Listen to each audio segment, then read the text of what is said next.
নমস্কার বন্ধুরা। একটা সেন্সাস বা জনগণনা কিভাবে বাংলার মুসলমান সমাজকে বদলে দিল, এই বিষয়ে আমরা এই ভিডিওতে কথা বলবো।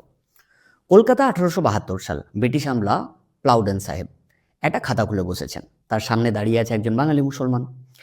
সাহেব জিজ্ঞেস করছেন যে আপনার নাম কি, কি করেন আপনি, আপনার জাত কি? সেই মানুষটা অবাক। আগে জাত, আমি তো মুসলমান। জাত আবার কি? সাহেব হাসলেন, তারপর খাতায় নিজের মতো লিখলেন জোলা, অর্থাৎ নিম্ন শ্রেণীর মুসলমান। সেদিন থেকে সেই মানুষটার পরিচয় বদলে গেল। আর সেই খাতা অর্থাৎ সেন্সাস বদলে দিল পুরো বাংলার মুসলমান সমাজ।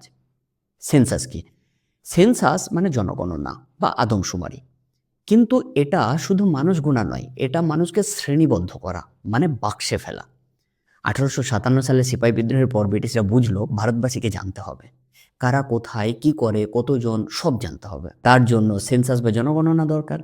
1865 সালে প্রথম সেন্সাসের চেষ্টা হয়, কিন্তু সফল সেন্সাস হয় 1872 সালে। এর পরিচালক ছিলেন হেনরি ওয়াটারফিল্ড। এবং এই সেন্সাসে প্রথমবার সরকারিভাবে প্রতিটা মানুষকে ভাগ করা হলো ধর্ম, জাত, পেশা আর শিক্ষার ভিত্তিতে। হিন্দুদের জন্য জাত কলামটি সমস্যা ছিল না, কিন্তু মুসলমানদের জন্য, ইসলামে তো জাত নেই, কোরআনে তো সবাই সমান, তাহলে সেন্সাসে কি লিখবে? ব্রিটিশ আমলারা এর একটা সমাধান বের করলো। মুসলমানদের পেশা দিয়েই জাত বানিয়ে দেওয়া হলো। 1872 সালে সেন্সাসে বাংলার মুসলমানদের ভাগ করা হলো 150টিরও বেশি জাতে, যেমন জোলা, ধুনিয়া, কুলু, পাটোয়া ইত্যাদি ইত্যাদি।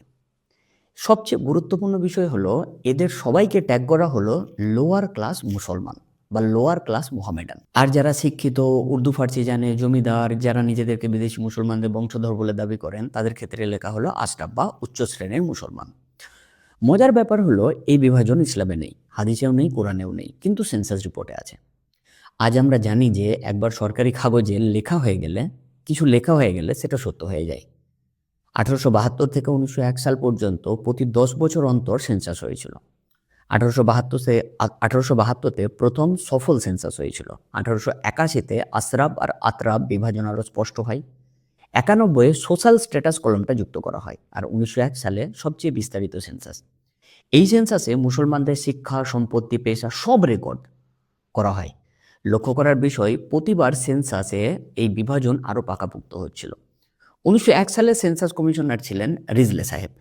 তিনি লিখেছেন যে বাংলার মুসলমানদের বেশিরভাগই নিম্ন হিন্দু জাত থেকে ধর্মান্তরিত, তাই তারা সামাজিকভাবে পিছিয়ে। এই মন্তব্য ইতিহাসের বই হয়ে গেল এবং দুজন আশ্রম মুসলমান বাদে ময়মনসিংহের আবুয়ে গজনবী এবং মুর্শিদাবাদের খন্দকার ফজলে রাব্বি, বাকি শিক্ষিত মুসলমানরা রিজলে সাহেবের থিওরি মেনে নিল। কেন? কারণ এতে তাদের শ্রেষ্ঠত্ব প্রমাণিত হচ্ছিল। সেন্সাসের এই বিভাজন শুধু কাগজে থাকলো না, সমাজেও ঢুকে গেল। বিয়ে শাদিতে আশরাফ পরিবারগুলো নিয়ম বানালো যে আমরা আতরাফ পরিবারে মেয়ে দেবো না। জোলা, ধুনিয়া, কসাই পরিবারের সাথে শেখ সৈয়দ পরিবারের আত্মীয়তা করবে না। এইভাবে সমাজে বৈবাহিক বিচ্ছিন্নতা তৈরি হলো। শিক্ষায় 1875 সালে শেখ সৈয়দ আহমেদ খান আলিগড়ে মুসলিম কলেজ খুললেন, কিন্তু সেখানে ভর্তি হতে পারতো কেবল আশরাফ ছেলেরা। জোলা, কসাই, কৃষক পরিবারের ছেলেরা, তাদের জন্য দরজা বন্ধ। রাজনীতিতে দেখা যাক, 1906 সালে ঢাকায় অল ইন্ডিয়া মুসলিম লীগ গঠন হলো, কিন্তু প্রতিষ্ঠাতা কারা? সবাই আশরাফ। নবাব সলিমুল্লাহ, নবাব মহসিনুল মুলক, আগা খা প্রমুখরা। আতরাফদের আমন্ত্রণই ছিল না। ব্রিটিশরা 1947 সালে চলে গেছে, কিন্তু সেন্সাসে তৈরি করা বিভাজন আজও আছে। আজও পশ্চিমবঙ্গের কিছু মুসলমান পরিবার গর্বিত হয়ে নিজেদের সৈয়দ বলে পরিচয় দেয়। অন্যদিকে কিছু পরিবার জোলা, কসাই, ধুনিয়া, জেলে পরিবার বলে নিজেদের পরিচয় লুকিয়ে রাখে। কেন? কারণ 1872 সালে একটা সেন্সাসে তাদের বলে দিয়েছিল যে তুমি নিচু জাতের। আর সেই পরিচয় আজও আজও তাদের পিছু ছাড়েনি। একটা খাতা মানে সেন্সাস, তাতে কিছু প্রশ্ন, কিছু কলাম, এটুকুই যথেষ্ট ছিল একটা গোটা সমাজকে বদলে দিতে। বাংলার মুসলমান সমাজ একসময় ছিল অবিভক্ত। সেই সমাজে কৃষক, জেলে, তাঁতি, মৌলবি, শেখ, সৈয়দ, পাঠান সবাই ছিল, শুধু মুসলমান। কিন্তু 1872 সালের সেন্সাস তাদের বলল যে না, তোমরা আলাদা, তোমরা উঁচু, তোমরা নিচু, তোমরা আশরাফ, তোমরা আতরাফ। আর আজও সেই বিভাজনের দাগ আমাদের সমাজে রয়ে গেছে। প্রশ্ন হলো, আমরা কি এই দাগ মুছতে পারবো, নাকি চিরকাল ব্রিটিশদের বানানো পরিচয় নিয়ে বাঁচব? অনেক অনেক ধন্যবাদ পুরো ভিডিওটি দেখার জন্য।